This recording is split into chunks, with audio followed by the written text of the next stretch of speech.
दिल जिसकी वजह से हम महसूस कर पाते हैं हर दर्द, हर खुशी, हर उलझन को। इसका धड़कना ही हमें बताता है कि जिंदगी का सिलसिला अभी रुका नहीं है।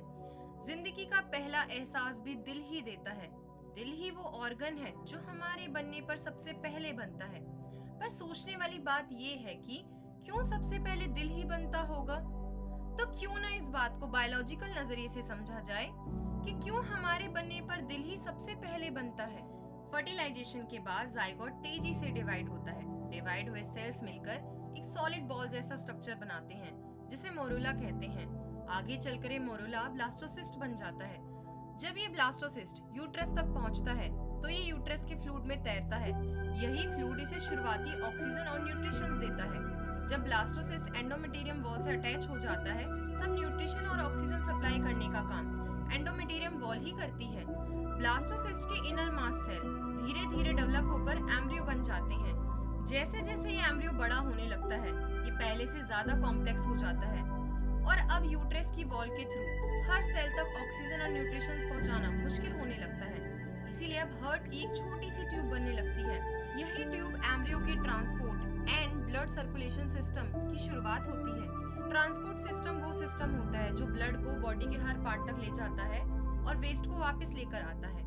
ऑक्सीजन और न्यूट्रिशन डायरेक्ट सेल तक नहीं जा सकते, इसलिए ये सब ब्लड के थ्रू पहुंचाया जाता है।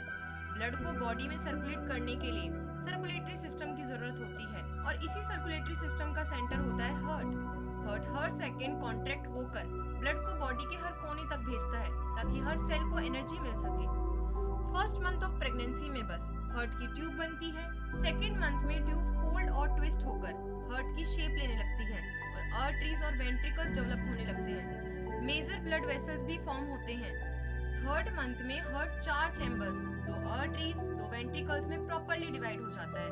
सर्कुलेटरी सिस्टम अपना काम करना शुरू कर देता है एंड 4 to 5th मंथ में हार्ट और स्ट्रॉन्ग और फुल्ली फंक्शनल हो जाता है। पंपिंग पावर बढ़ जाती है and from this stage Doppler scan के जरिए बेबी की हार्ट बीट को सुना जा सकता है। हर डेवलपिंग ऑर्गन जैसे ब्रेन, लीवर, किडनी को ग्रोथ और डेवलपमेंट के लिए एनर्जी की जरूरत होती है।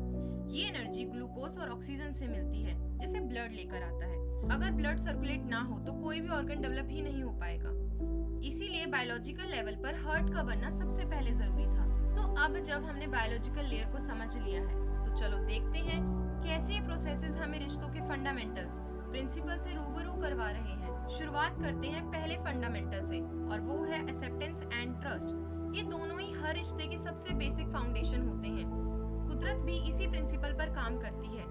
जब माँ और बच्चे के बीच पहला बायोलॉजिकल कनेक्शन बनता है तो ये सबसे पहले बनने वाला कनेक्शन भी तभी बनता है जब ब्लास्टोसिस्ट एंडोमेटेरियम वॉल से चिपक जाता है। यहीं से माँ का यूट्रस बच्चे को जगह और पोषण देता है ताकि वो ग्रो कर सके। यूट्रस का ब्लास्टोसिस्ट को अपनाना हमें सिखाता है कि हर कनेक्शन ट्रस्ट और एक्सेप्टेंस से शुरू होता है। अब बात करते हैं दूसरे फंडामेंटल की, अडेप्टेबिलिटी एंड डेप्थ, जो हर हेल्दी रिलेशनशिप के लिए बहुत जरूरी होता है। एक्सेप्टेंस एंड ट्रस्ट के बाद जब रिश्ता बन जाता है तो उसे गहरा बनाए रखने के लिए सिर्फ उसमें रहना ही नहीं होता बल्कि उस रिश्ते के डेप्थ के हिसाब से खुद को अडेप्ट यानी ढालना भी होता है।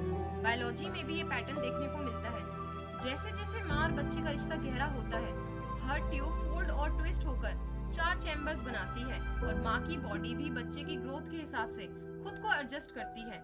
ये सिखाता है कि जैसे जैसे रिश्ता गहरा होता है हमें एक दूसरे की ग्रोथ और नीड्स के हिसाब से खुद को अडेप्ट करना पड़ता है ताकि रिश्ता अपनी गहराई और स्ट्रेंथ बनाए रखे।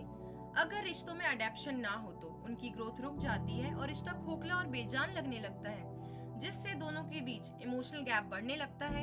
इमोशनल गैप बढ़ने की वजह से मिसअंडरस्टैंडिंग बढ़ती है और रिश्तों में डेप्थ के मिसमैच की वजह से एक व्यक्ति गहराई चाहता है और दूसरा सरफेस पर ही रहना चाहता है। इससे कनेक्शन धीरे धीरे और कमजोर पड़ने लगता है। रिश्ते के कमजोर होने पर इमोशनल बर्नआउट होने लगता है। जो ज्यादा डेप्थ में इन्वेस्ट करता है वो थक जाता है और दूसरा उस गहराई का प्रेशर महसूस करने लगता है। फिलोसफिकल और साइकोलॉजिकल लेयर को समझने के बाद अब चलते हैं स्पिरिचुअल लेयर की तरफ और समझते हैं ये लेयर दिल के बारे में क्या कहती है। वेदांत और उपनिषद के अनुसार आत्मा का घर हृदय को माना गया है। उपनिषदों में लिखा है हृदय ही आत्मा निवासति, अर्थात आत्मा दिल में निवास करती है। इसलिए दिल को आत्मा का मंदिर या आत्मा का घर भी कहा गया है। बायोलॉजिकली दिल हमारी जिंदगी का सिलसिला शुरू करता है। ब्लड और ऑक्सीजन को हर ऑर्गन तक पहुंचाकर ये ग्रोथ का फाउंडेशन बनाता है।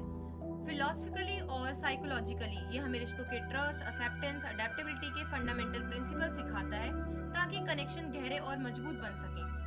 और स्पिरिचुअल लेवल पर हृदय को सबसे पवित्र स्थान माना गया है, क्योंकि यही वो जगह है जहां हम शांति, प्रेम और अंतर आत्मा की गहराइयों को महसूस करते हैं।